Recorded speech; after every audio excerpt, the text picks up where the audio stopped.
Hey everyone! So here is my screencast video presentation.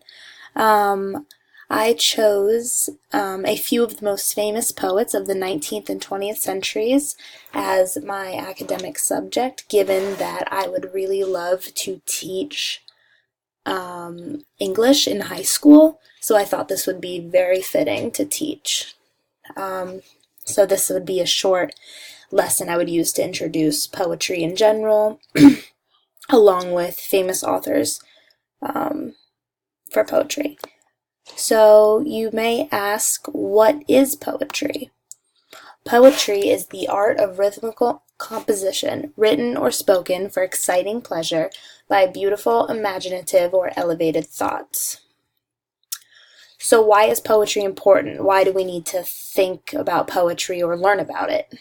Which many students ask why they have to learn something. So I want to provide some insight onto why I believe poetry is important and what other people think. So poetry is powerful and concise, and it could be for you. It doesn't need to be long, so if people have trouble with keeping things,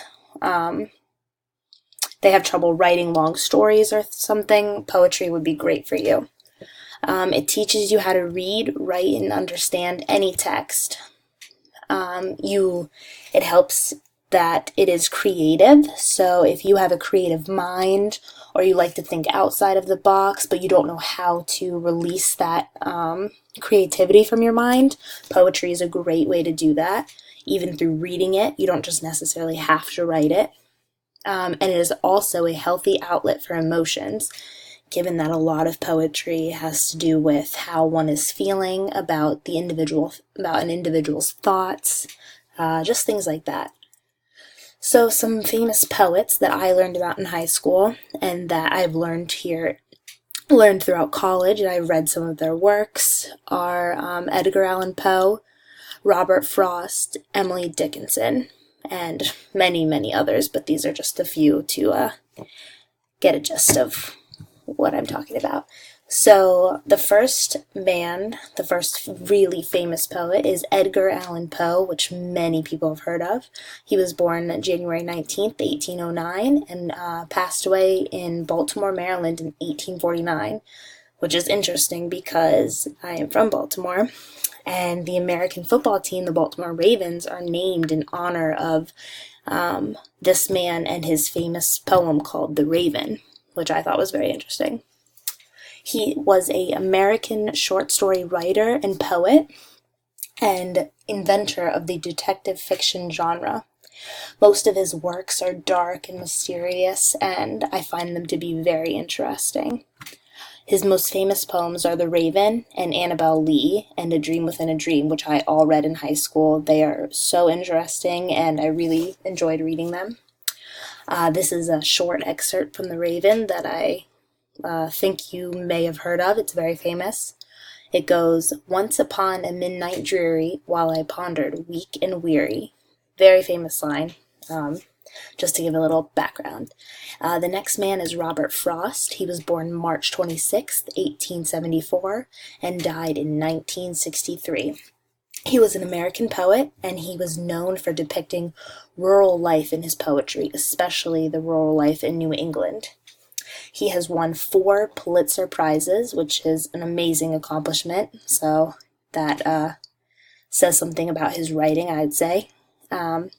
He had a lot of grief and suffering throughout his life, a lot of deaths in his family from tragic incidents, car crash, cancer, things like that, so that showed in his work as well, I think.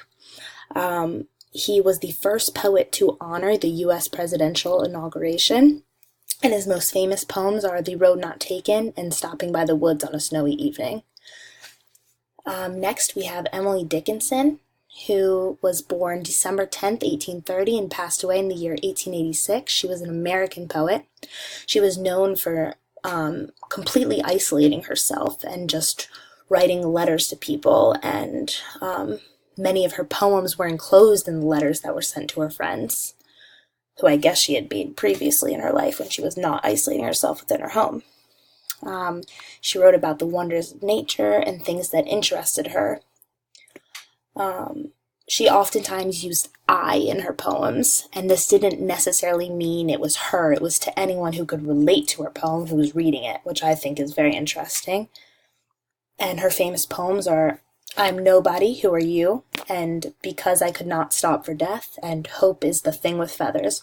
I read all of these in high school and thought they were really great poems. And she had a very interesting life, so I would love for you to research her in more detail to learn more about her. She's very interesting. And the last poet who I have on here is Walt Whitman. He was born May 31st, 1819, and passed away in the year 1892. He was an American poet, essayist, and journalist.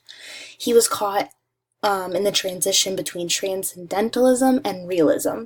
His poetry praises nature and the human's role within nature. His most famous works are Leaves of Grass, which we read part of it in high school. It's a collection of 12 different poems.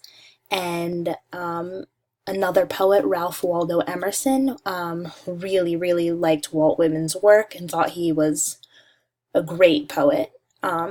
His works, Leaves of Grass, was highly controversial due to the fact that it discussed sensual pleasure, which was really a bit uncommon during this time, the time in which he was writing, so very interesting.